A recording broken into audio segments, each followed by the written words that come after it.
Hi there! So, love it or hate it, the Wii is one of the most successful consoles of all time. With its sleek form factor and simple to understand controllers, this console was enjoyed by millions around the world of all ages and demographics. But it wasn't always going to be that way. Nintendo went through a lot of prototypes before they settled on this final design, some of which were pretty terrible. Here's a taster: Cheddar Cheese. So, let us journey back to when this revolutionary console was just being created, and look at the pre-Wiis, if you like. First off, a quick history. It was the late 80s and inventor Tom Quinn was up in the skies, darting amongst the clouds, when he was hit by an idea. Was the complex panel of lights and levers really the best way to control this thing, or was there a better way? Quinn envisioned some sort of motion controller, which would allow pilots to control their planes much more effectively. He wrote up an application for a patent, covering any real-world actions which translated to an action on screen. It took 10 whole years for it to be approved, but in 1999, he was finally awarded his patent. However, the aircraft industry had moved on a lot since the 80s. Quinn thought about whether there was a better place for his motion control technology to be used. Games consoles. This could revolutionize games as we knew them. And so, 2 years later, Quinn began searching for a games company to partner with. Microsoft had just launched their Xbox console earlier that year, so Quinn arranged to meet with Microsoft CEO Steve Ballmer. Ballmer was really enthusiastic about this motion control concept, but when the Xbox team themselves saw it, they were less than impressed. In fact, they were outright rude, so much so that a Microsoft executive approached Quinn afterwards to apologize. So, Xbox was out. What about the largest company in gaming at the time, Sony, with their hugely successful PlayStation 2? And so, Quinn flew out to Japan to meet with Ken Kutaragi, the father of PlayStation. Well, as soon as Quinn started speaking, Kutaragi closed his eyes. Once Quinn finished his presentation, Kutaragi responded, "Can you produce this for 50 cents? Quinn laughed, explaining that that would be impossible, and that was the end of that. So, with Xbox and PlayStation out, all that was left was Nintendo. At the time, the company was in a bit of a sorry state. Their consoles had been on a constant sales decline since the NES, and their newly released GameCube didn't seem to be doing much to help. Nevertheless, Quinn flew out to Kyoto, where Nintendo were headquartered, and presented his idea to Nintendo chairman Atsushi Asada, along with about 8 other executives and engineers. About 20 minutes into his pitch, Asada stopped Quinn and asked to speak with the other executives. They all started debating and were getting more and more heated in their arguing. Suddenly, Asada barked something and the executives all instantly shut up. Then he turned back to Quinn, telling him that Nintendo would license his patents, plus buy a part of his company. Now, around that time, the GameCube had just been released, and Nintendo were just starting work on their new console, codenamed the Revolution. In charge of its development was one Genyo Takeda, a long-time hardware developer at the company. At first, Takeda and his team simply set out to make this console flashier, faster, and more powerful than their last. However, about a year in, he came to the realization that this simply wasn't going to work out. The GameCube, their current console, had also pursued this enhanced power, but it had flopped big time, selling the least units of all their consoles, bar the Virtual Boy, which we don't talk about. Shigeru Miyamoto, who was also working on the project, put it this way: "Too many powerful consoles can't coexist. It's like having only ferocious dinosaurs. They might fight and hasten their own extinction."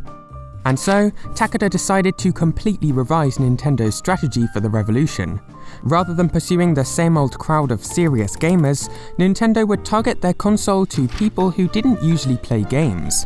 Plus, instead of targeting children, Nintendo would aim to make the console attractive to their parents. This meant a few things. Firstly, the console would need to be quiet and consume a low amount of power. Nintendo wanted the console to be able to be kept on 24/7, which meant that it couldn't have any loud fans whirring through the night. Plus, the price. This would have to be brought way down. Shigeru Miyamoto originally wanted to sell the console for only $100, but it was eventually decided to adopt the more realistic target of $211. Lastly, this console would have to fit easily into people's homes. In fact, Nintendo president Satoru Iwata met with Junji Takamoto, the guy in charge of the console's internals, to discuss this matter. Iwata piled up 2 or 3 DVDs on the table and told Takamoto, "I'd like to make it about this size." Takamoto was stumped. Nevertheless, he accepted Iwata's challenge. Now, all 3 of these factors, the low power consumption, the low price, and the small form factor, meant that Nintendo had to cut a few corners with the console. According to Miyamoto, "We had to compromise on graphics and give up on a powerful chip." Many employees at Nintendo wanted the console to output HD graphics, but that too had to be cut. But if their console was to be inferior to their competitors, then what would draw customers to the revolution? Takeda looked to the DS, which was just nearing the end of development, for inspiration. Initially, he thought maybe this new console's controller could have some sort of touch panel within it, or perhaps a computer mouse. However, compared to the simplicity of the DS's touchscreen, these ideas just didn't hold up. However, Nintendo had an ace up their sleeve: the motion control patterns. This would be the perfect time to put them to use. And so, Nintendo set to work, designing a controller based around this motion control technology.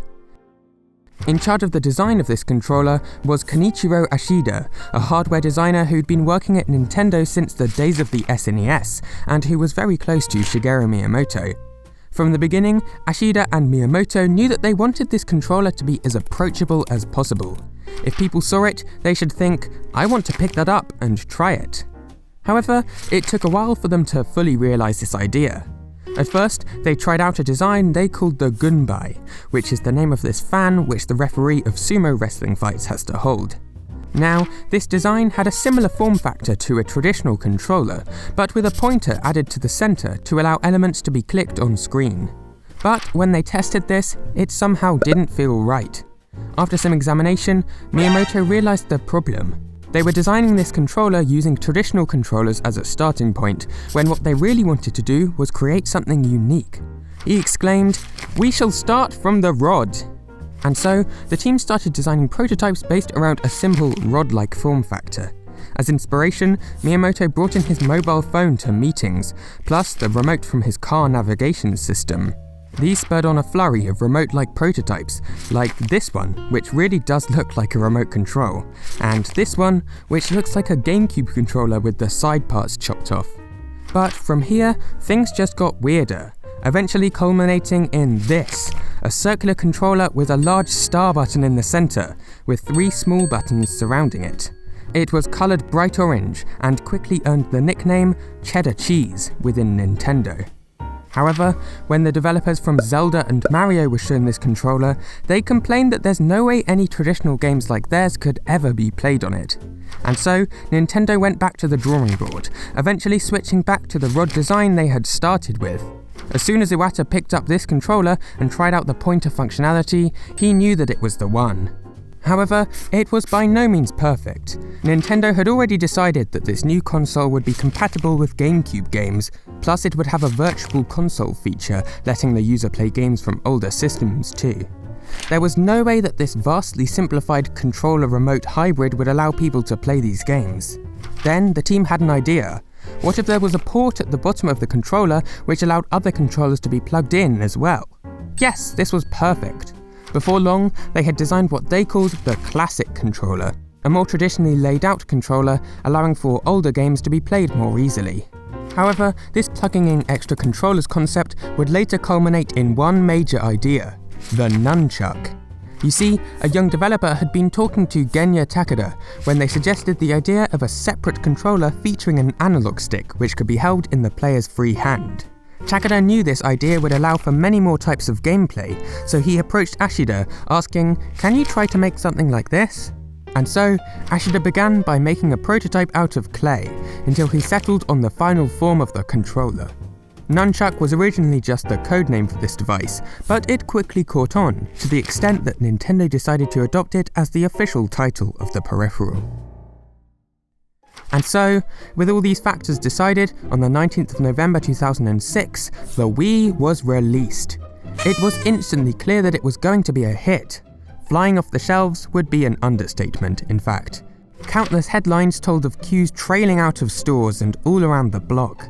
So great was this demand, in fact, that it became impossible to find the thing anywhere. But with sales eventually reaching over 100 million, this console became Nintendo's best-selling home console of all time.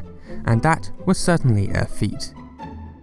Hi there, thanks for watching to the end. I hope you didn't mind me veering off a little from just the prototypes there. I figured I should give a little context to their creation. What's your favourite game controller? Something weird like the Wiimote, or something a little more traditional? Let me know in the comments.